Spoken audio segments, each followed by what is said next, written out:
नमस्कार, मैं गिरजेश आपके अपने यूट्यूब चैनल गिरजेश एकेडमी पे स्वागत है। आज की इस वीडियो में हम चर्चा करने वाले हैं हीट एंड टेम्परेचर का पार्ट 5। जो अभी तक हमने जो भी चर्चा किए हैं, इसमें हम लोग क्या चर्चा करेंगे, इसमें होगा ये पार्ट 5 होगा। और पार्ट 5 में ये चैप्टर का नाम है हीट एंड टेम्परेचर।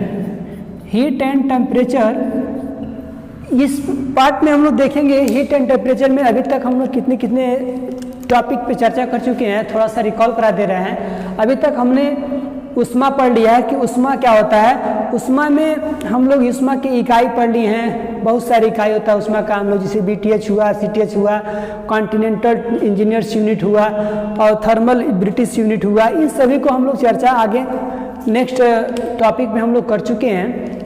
इसमें हम लोग देखेंगे कि तापांतर तो भी हो गया था। अब इसमें हम लोग देखेंगे कि उष्मा का प्रवाह कैसे होगा। उष्मा का प्रवाह तो हम लोग पढ़ लिए हैं, इसके नेक्स्ट वीडियो में पार्ट 4 में पढ़ चुके हैं। यहाँ पे हम लोग देखेंगे कि उष्मा का जो प्रवाह 3 मेथडों से हम लोग देखे थे आगे। इसका पहला था हम लोग पढ़े थे चालन, दूसरा पढ़े थे संवहन और तीसरा पढ़े थे विकिरण। अब हम लोग देखेंगे इसमें उनको एक क्लेरिफाई कर देंगे कि चालन, संवहन, विकिरण में क्या अंतर होता है। इसको हम लोग तालिका के माध्यम से समझ लेते हैं कि देखेंगे इसमें सबसे पहले कि यहाँ पे हम लोग डालेंगे क्रम संख्या, सीरियल नंबर डालेंगे। और सीरियल नंबर डालने के बाद यहाँ पे हम लोग डालेंगे चालन, जिसको इंग्लिश में हम लोग कंडक्शन बोलते हैं। और यहाँ पे देख ले रहे हैं ये होता है संवहन, संवहन हो गया। और यहाँ पे देख लेते हैं विकिरण, क्या है ये, विकिरण है, ठीक है। अर्थात इसका इंग्लिश में हम लोग लिख देते हैं, इसको बोलते हैं कंडक्शन। और ये होता है कन्वेक्शन और ये होता है रेडिएशन, ठीक है। अब हम लोग देखेंगे तालिका के माध्यम से कि इनका कैसे कैसे डिफरेंस होता है, किसमें क्या होता है। अर्थात देखेंगे कि चालन में क्या था।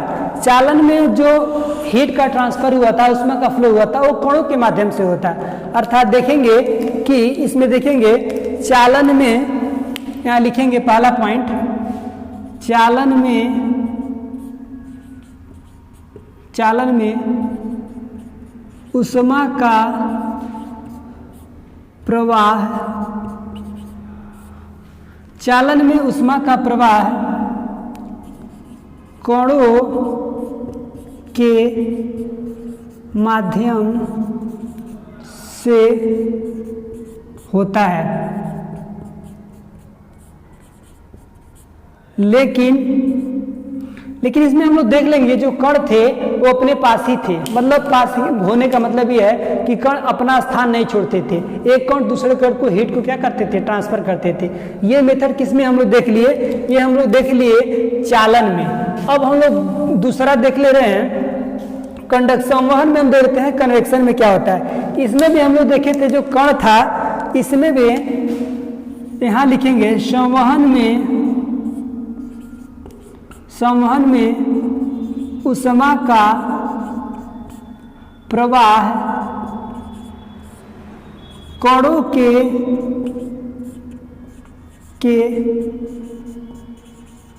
माध्यम से होता है, ठीक है।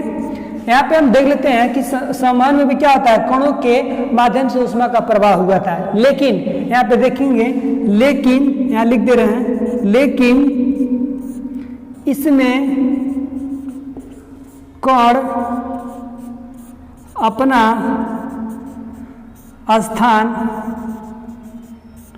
चेंज करते हैं, मतलब बदलते हैं, ठीक है। लेकिन चालन में ऐसा नहीं हुआ था। यहाँ पे भी लिख देते हैं, लेकिन चालन में कण स्थिर रहते हैं, ठीक है। हम लोग क्या देखे अभी तक, चालन, संवहन देख लिए। चालन में कण के माध्यम से ही होता था, लेकिन कण अपने स्थान पे था। संवहन में देखिए कि संवहन में ऊष्मा का प्रवाह तो कणों के माध्यम से होता है, लेकिन इसमें कण क्या होते हैं, एक स्थान से दूसरे स्थान तक अपना वो ट्रांसफर होते रहते हैं इसमें संवहन में। लेकिन इसमें देखेंगे विकिरण में ऊष्मा के प्रवाह के लिए माध्यम की आवश्यकता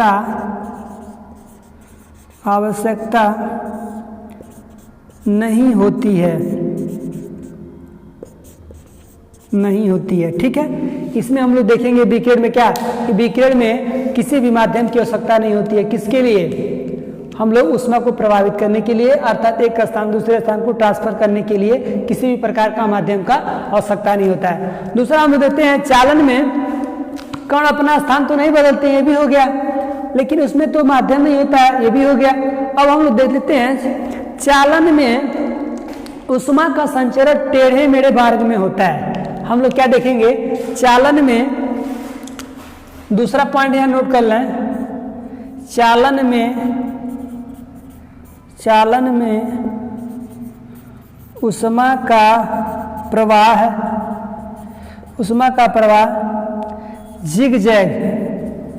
जिग-जैग होता है, मतलब टेढ़े मेढ़े होता है। ठीक, लेकिन इसमें हम लोग देखें, क्योंकि एक ठोस में मॉलिक्यूल बहुत पास होते हैं, उसकी डेंसिटी अधिक होती है, अर्थात इसमें हम लोग इधर से भी मतलब टेढ़े मेढ़े का मतलब है कि इधर उधर टेढ़ा मेढ़ा तिरछा इधर उधर करके हम लोग चालन हो सकता है, मतलब इधर उधर इसका माध्यम से होता है। लेकिन संवहन में भी क्या होता है, संवहन में भी तो टेढ़ा मेढ़ा हो सकता है, क्योंकि अगर मान लेते उसमें हम लोग बताए थे जो पानी था फ्लास्क में रखे थे और उसको हम लोग बर्नर के माध्यम से हीट कर रहे थे, तो पानी का जो कण था इधर उधर जब उसको खौलेगा, बॉइलिंग होगा, तो पानी का कण इधर उधर जिग-जैग करेगा। अर्थात हम लोग देखेंगे कि संवहन में भी क्या होगा, दूसरा संवहन में ऊष्मा का प्रवाह क्या होता है, जिग-जैग होता है। ठीक, अर्थात इसमें भी जिग-जैग हुआ। अब हम देखेंगे विकिरण में क्या होता है, तो विकिरण में ऊष्मा का प्रवाह कैसा होगा। हम लोग जानते हैं कि प्रकाश का जो प्रॉपर्टी होती है, प्रकाश एक सीधी रेखा में चलता है, प्रकाश जो होता है वो विद्युत चुम्बकीय तरंगों के रूप में चलता है। अर्थात वो जो प्रकाश क्या है, प्रकाश एक ट्रांसवर्स वेव है।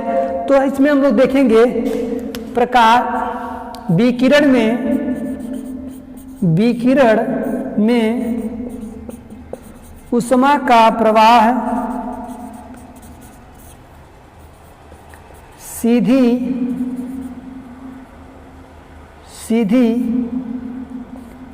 रेखा में होता है। अर्थात इसका हम लोग देखेंगे जैसे प्रकाश निर्वात में भी चलता है, ऐसे विकिरण के माध्यम से जब ऊष्मा का प्रवाहित होगा तो हम लोग इसमें किसी प्रकार की माध्यम की आवश्यकता नहीं होती है। अर्थात प्रकाश के माध्यम से हम लोग को एनर्जी मिलता है। तो हम लोग इसमें देख लिए कि विकिरण में कण का प्रवाह, ऊष्मा का प्रवाह विकिरण के माध्यम से सीधी रेखा में होता है। अर्थात ऊष्मा में जो भी हीट ट्रांसफर होगा वो कैसा होगा, सीधी रेखा में होगा।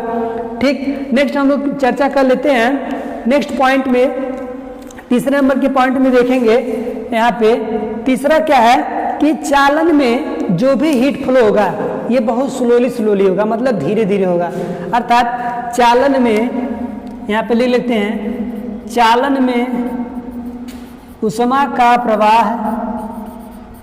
प्रवाह धीरे धीरे होता है।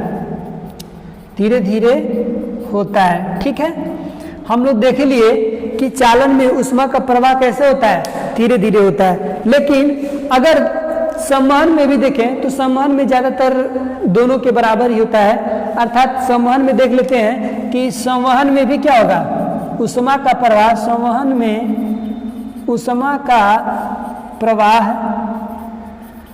का प्रवाह धीरे धीरे होगा। इसमें भी तो एक बैग नहीं गर्म होगा जो होगा, ठीक है। अब हम लोग देखेंगे कि इसमें तो हम लोग देख लिए कि धीरे धीरे हुआ, लेकिन सबसे तेज किसमें होगा, वो होगा विकिरण में।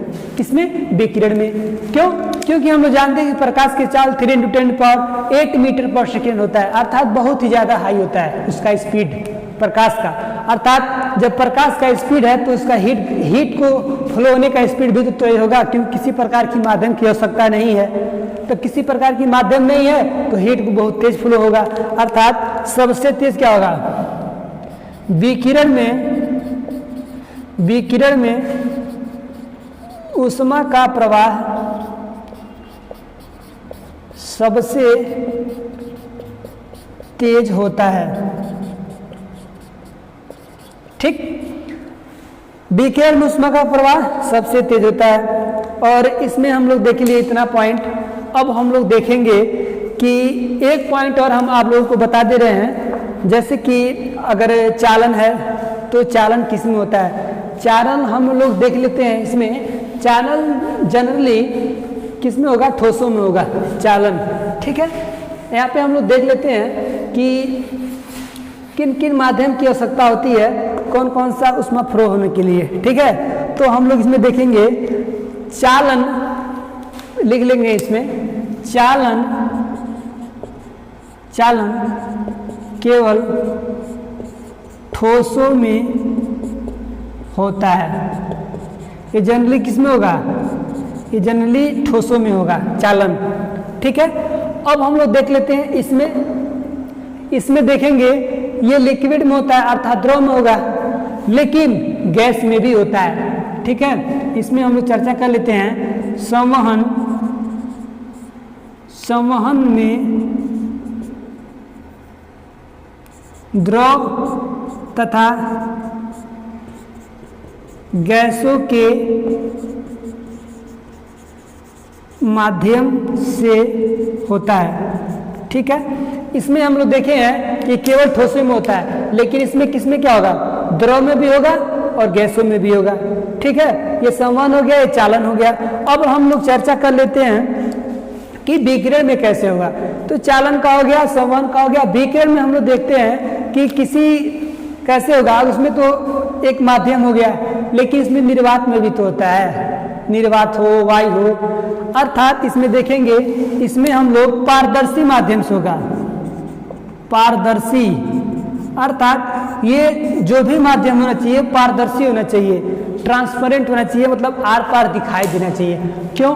क्योंकि हम लोग अगर मान लेते हैं कि अगर कोई सॉलिड चीज रख दिए जो ट्रांसपेरेंट नहीं है, तो ट्रांसपेरेंट नहीं है तो उससे प्रकाश का प्रवाह तो होगा नहीं, जो आर पार नहीं जाएगा तो ऊष्मा का प्रवाहित नहीं होगा, अर्थात ट्रांसफर नहीं होगा। इसीलिए इसमें सबसे मोस्ट इम्पॉर्टेंट जो अगर कंडीशन है तो इसमें क्या होना चाहिए? मीडियम को पारदर्शी होना चाहिए। ठीक है, और आज के हम लोग इस वीडियो में बस कुछ चालन, संवहन, विकिरण की चर्चा किए हैं, और नेक्स्ट वीडियो में हम आप लोगों को बताएंगे कि स्पेसिफिक हीट क्या होता है, गलन की गुप्त ऊष्मा क्या होती है, भाप की गुप्त ऊष्मा क्या होती है। अब हम लोग पढ़ेंगे मैकेनिकल इक्विवेलेंट, मतलब एक होता है तुल्यांक, जिसमें हम लोग कन्वर्जन बताएंगे। इसका हम लोग चर्चा किए हैं, लेकिन यहाँ कुछ डिटेल से चर्चा कर लेंगे। फिर उसके बाद हम लोग देखेंगे कि पानी का गुप्त ऊष्मा क्या होता है, भाप का गुप्त ऊष्मा क्या होता है, और हम लोग इसमें ठोस देखते हैं, द्रव देखते हैं, गैस देखते हैं। तो अर्थात ऊष्मा के माध्यम से ठोसों में प्रवाह, द्रवों में प्रवाह, गैसों में प्रवाह कैसे होता है, नेक्स्ट टॉपिक में हम लोग चर्चा करने वाले हैं। तब तक के लिए धन्यवाद।